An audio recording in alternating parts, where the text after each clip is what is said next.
Hopefully the mic is recording. So, here we are again, everyone. Let's talk about the perspective and the intuitive perspective chapter of the Proko Drawing Basics course. I decided to combine the two chapters together in one video because it just makes more sense to me to make the subject of a video perspective, whether it's normal perspective or intuitive perspective. It's better to make them in one. So let's start with the first one, which was perspective, the normal one. I honestly have gone through this chapter thinking like, okay, I already done Drawbox a couple of times, so what else can you add? Let's be honest, it added a lot of things. I learned a lot watching this chapter, more than I expected actually. So at first Proko started with explaining how perspective works in general, then he gone through each version of perspective one by one, 1 point, 2 point, 3 point, and each of them had its own exercise. The first one, which was about 1 point perspective, was designing a place, and it has to be from imagination. You couldn't just bring an image and copy the perspective from it. And I did a Chinese-like city because I always wanted to design a Chinese city, which was the whole new thing about this chapter, is that you are learning to design actually. I already know how to draw in perspective. What I don't know is how to design in perspective, which I think is the core concept that I got from this chapter, which is actually clearer in the exercise of the 2 point perspective. And this was it. Portraits. I've never done portraits this good, and I've never felt something click as much as this exercise. This was my favorite exercise in the whole course because it was like this feeling of, okay, I learned this and this and this, and now we're assembling them together to create this. It was like making a piece of puzzle. You use here shapes and proportions and line quality and everything you just got from the other chapters. Everything starts to build up on the thing before it. I mean, line quality, different line weights, different line style to represent different ideas. Shapes, proportions mixed together and put into perspective gives you a really exciting result, and something I would have never thought I can do before the course. Even though I know how to draw in perspective, but I don't know how to design in perspective. So the rest was more portraits, more portraits, more portraits, and a bunch of them. You just drown in the amount of portraits you're gonna do. Other than that, it got me to learn how to see the subject better in a way, because I was looking to understand shapes and then have to put these shapes in perspective. So I got to see more shapes, and seeing more shapes, every shape had a different character and a different personality, which got me to play with character design, a subject that I've never touched on, but I actually played a bit with character, shapes, proportions,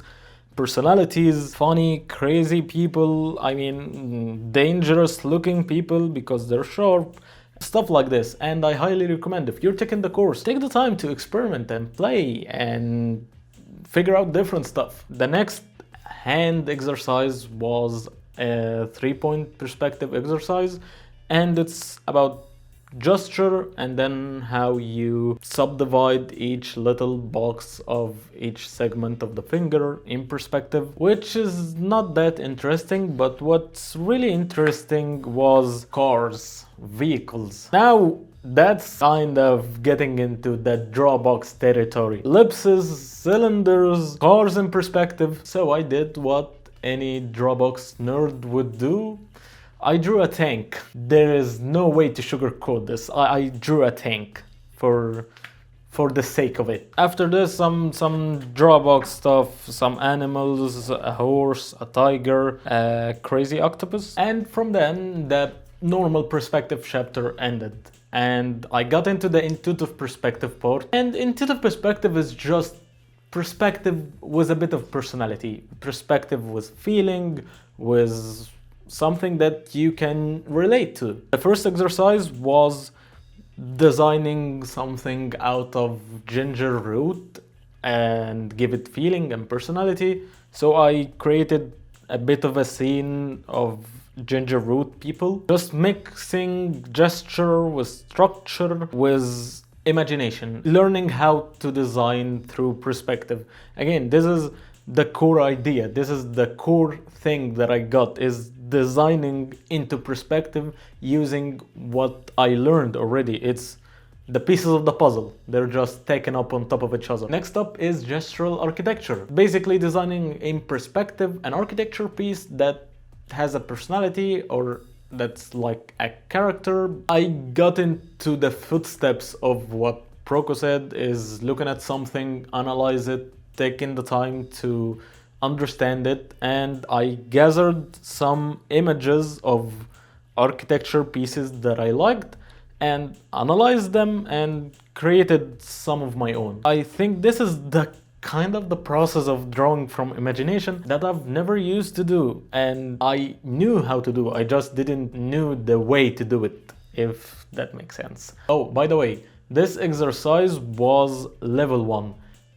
The level 2 of it was really interesting, and the interesting part of it was how to put as much ideas as possible on paper. It was about designing a tree house. I learned from it concept sketching, how to do these quick sketches or concept sketches, play with shapes, with proportions, with scale, with ideas infinitely until you come up with something that you actually feel that it's the best version that your mind can come up with. And I came up at the end with this little tree house. By the way, Proko used a Copic marker in his video.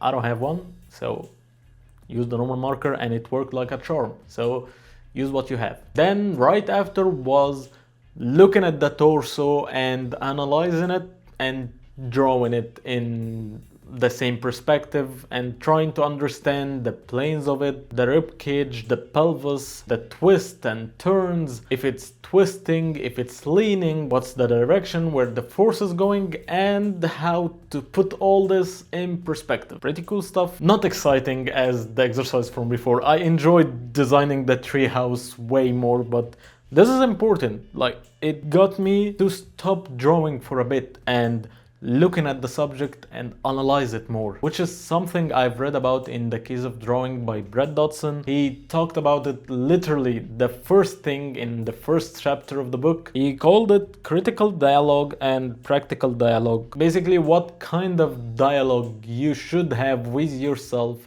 while looking at a subject. So, pretty good book. If you don't have it, I highly recommend it. The rest was just boxes and boxes and boxes till the most exciting part of the intuitive perspective chapter, visual drawing, which is basically something that the last exercise have been built up to.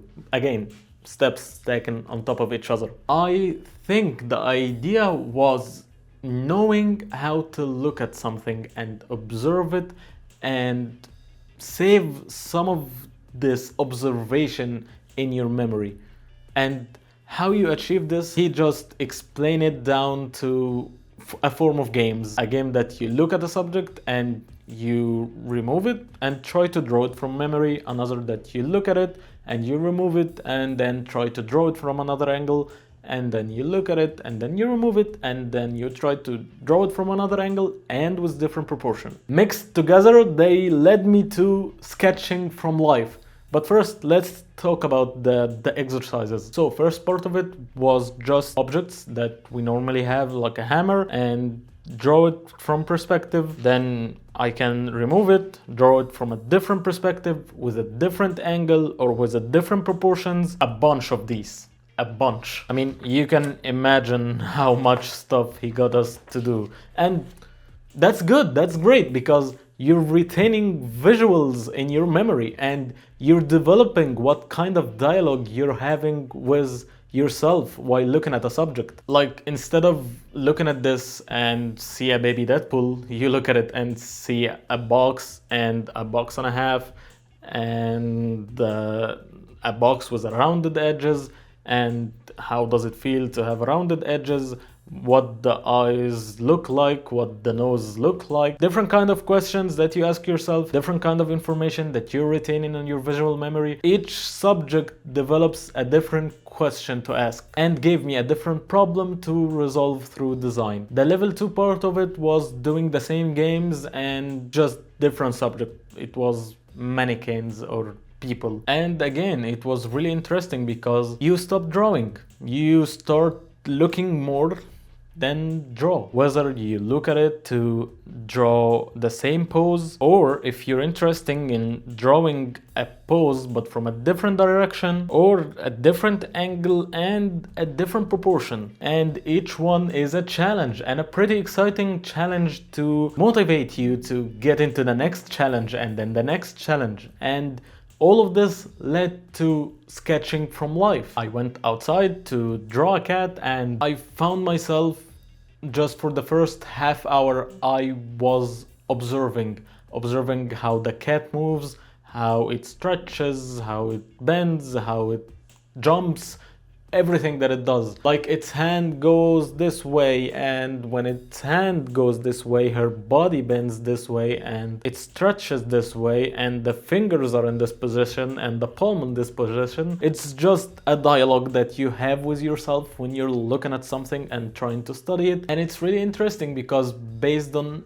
how much you look at the subject you're drawing, based on how you see it and observe it and analyze it and have a better practical dialogue with yourself, it leads you to a better drawing at the end and a better understanding of it, a better understanding of its joints and movement and a lot of bunch of stuff that I had no idea I have to do them. But now I do. Now I freaking do. So finally, the next step is values. And we're getting into shading. Actually, I started this course with me in mind.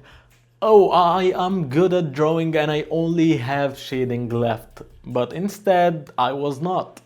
I had to go through these other chapters to come to this point of going to values and edges. And I'm pretty excited about them. Don't know what to expect, but I'm pretty excited. So this was what I got from the perspective and the intuitive perspective chapters. Hopefully this was helpful to you in some way. If you liked it, don't forget to subscribe, leave a like and comment, and see you in the next one. Bye bye. Loving this sexy atmosphere that I'm having here. Anyway, subscribe.